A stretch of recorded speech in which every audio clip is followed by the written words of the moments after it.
Now, there have been a lot of iconic scenes from the blockbuster movies we love, like this one, and this one.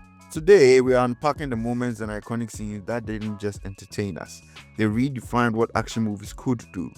Here's what's on the menu. We'll break down three game changing action scenes in full, how they were made, why they hit so hard, and how they reshaped the genre. And make sure you stay to the very end, we'll be shining a spotlight on some honorable mentions that deserve way more love. Let's dive in. 1. The Matrix 99. Bullet time. Alright, first up, let's talk about that moment. That one. Neo in the black trench coat, bullets flying towards him in slow motion. He leans back, arms out, knees bending, and the camera spins around him like time itself, it's freezing. Yep, we're talking about bullet time. The moments in the Matrix that made audiences collectively gasp, and filmmakers collectively rethink what action movies could look like. Until this movie, I don't think we had seen a character in a movie dodging or stopping bullets in that manner. Action was fast, choppy, cut heavy, but this flipped the formula. Instead of hiding choreography with quick edits, bullet time let us feel the physics. It let us live inside the moment. Here's what makes it revolutionary. That shot wasn't just some CGI wizardry, it was full-on innovation. The filmmakers built a rig of over 100 still cameras. Yes, still cameras, positioned in a circle around the action. Each camera fired in sequence, capturing the movement frame by frame from slightly different angles. The result? An effect that let the camera flow through a frozen moment, making time feel elastic.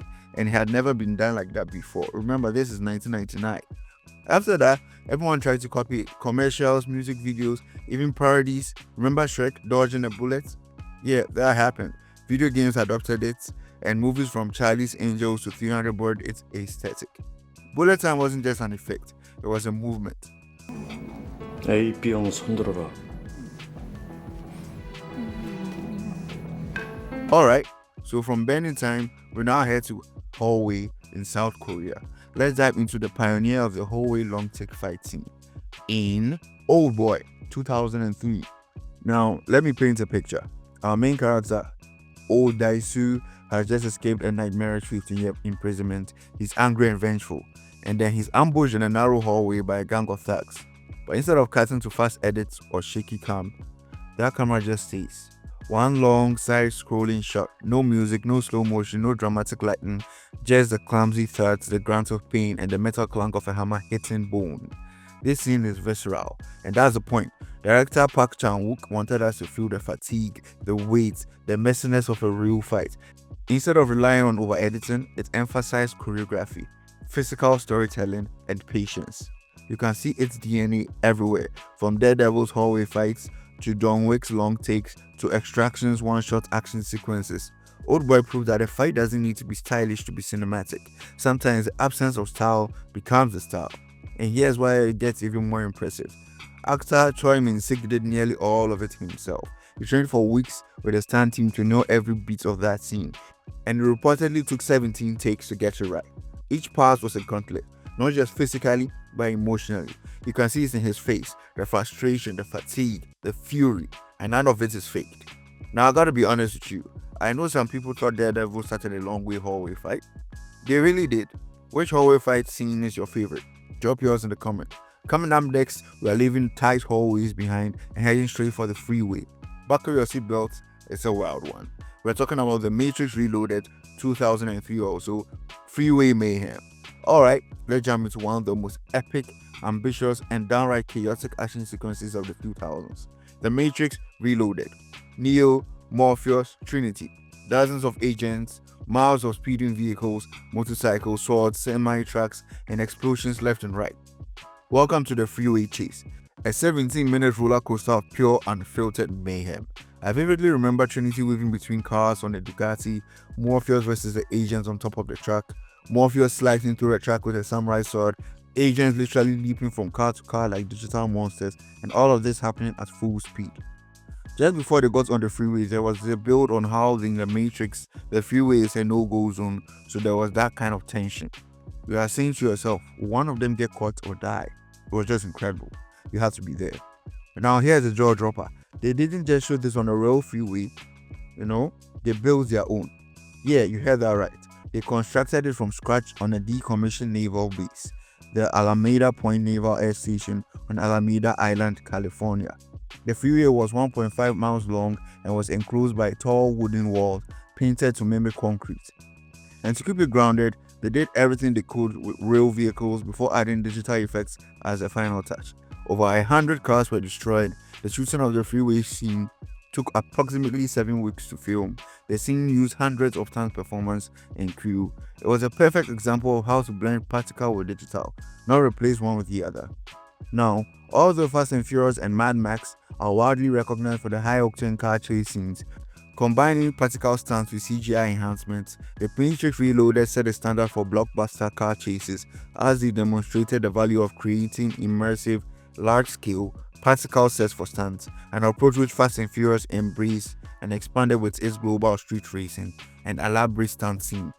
While Fury Road is often cited as the modern pinnacle of practical stunt work in a chase-heavy film, it follows a legacy of constructing large, immersive physical environments for high-risk stunt work, a technique made mainstream by Matrix Reloaded. Now let's move on to the honorable mentions. There are just too many legendary action scenes to fit into one tight list. So the next section is an honorable mentions, scenes that didn't just impress, they inspired. Now let's start with John Wick, all his gun fu scenes. John Wick brought balletic fluidity to modern action. Steady camera work, precision editing, and gun fu choreography meant you could actually appreciate each move. There haven't been other movies doing gun fu, that's true, but Atomic Blonde is often cited as heavily influenced by John Wick's clear and fluid action choreography style. Director David Leitch, co-director of John Wick, actually directed Atomic Blonde, which further confirmed the stylistic lineage and shared choreography philosophy. Also in a Joe Rogan interview with director Chad, they mentioned that the flicking out the magazine to reload, which is actually an efficient way to reload, a style originated by Keanu, is being adopted in real time by experts and professionals. That's very impressive. Big ups to director Chad Stahelski, a former stuntman. He knew exactly what he was doing. He and the stunt team rehearsed it like a dance, down to every beat. Big ups to Keanu and the stunt crew. They are legends. Moving on, The Raid. Let's shift to the pure unfiltered brutality from Indonesia. Let's talk about The Raid. This movie exploded onto the scene with tight, claustrophobic, insanely choreographed fight sequences that has people stunned. One building, one SWAT team, one survival mission, and every room is a battleground. Star Aiko, trained in Pencak Silat, a martial arts native to Indonesia, director Gareth Evans did an incredible job. Many of the best sequences were filmed in the long takes to show off the real skill on display. If you've never seen The Raid, add it to your list. But fair warning, it's not for the faint of heart. The Raid brought explosive, high-impact combat back to the forefront. While films like Oldboy helped pioneer the concept of the exhausted fighter, The Raid helped revitalize this trend, and more action films and shows have furthered the concept. The Night Comes for Us, an Indonesian action thriller, is widely regarded as a spiritual successor to The Raid. The connection is direct because several key creators and stunt performers from The Raid also worked on The Night Comes for Us, continuing their signature style. The famous fight scene in Extraction uses extended takes and practical choreography that evoke The Raid's emphasis on fluid, brutal combat in tight spaces. The elevator fight scene in Captain America Winter Soldier is often credited with showcasing the Raid-influenced choreography style in the mainstream superhero context. Moving on to broader cinema milestones. Just before we close, let's zoom out of action scenes and let's just celebrate moments that redefine the industry. We start with Tron, 1982. This was the first film to use fully digital visual effects, a bold leap into a virtual world decades before it became mainstream. Tron didn't just entertain, it opened the floodgates for CGI. Bonnie and Clyde, 1967. A quiet revolution in the form of bullets and blood. This film pioneered the use of graphic violence in mainstream cinema, not for shock value, but to reflect the moral ambiguity of the times. It changed how audiences and studios thought about realism and consequences. Psycho, 1960. Hitchcock's infamous shower scene shattered editing conventions, creating suspense with cuts, sound design, and implication rather than gore. It proved that a short sequence could leave a permanent scar on pop culture. Mission Impossible, 96 to 2005. And here we have the Mission Impossible series, which keeps pushing the limits when it comes to practical stunt work. Whether it's climbing the Burj Khalifa in Ghost Protocol or the jaw-dropping motorcycle cliff jump in Dead Reckoning, Each film strives to create a new, biggest stunt in cinema moment, and it always delivers. Avatar, 2009. The box office monsters that reminded us what a true cinematic event looks like. James Cameron didn't just build Pandora, he built a 3D pipeline, motion capture systems, and visual effects workflows studios still use today. It was an industrial milestone, not just a visual one. It also reignited a global obsession with immersive, high-concept world building, and whether you loved it or rolled your eyes at the blue people, you felt a shift. All of these moments, from Tron to Avatar, from Psycho to John Wick, remind us to keep an eye on how cinema evolves, not just in what we see, but how we see it. Alright, tonight we've walked through the moments that didn't just entertain us, they changed the way movies were made and how we experience action. Thanks so much for joining me on this ride. If you love this, hit that subscribe button, ring the bell so you don't miss the next deep dive. Until next time, stay sensational.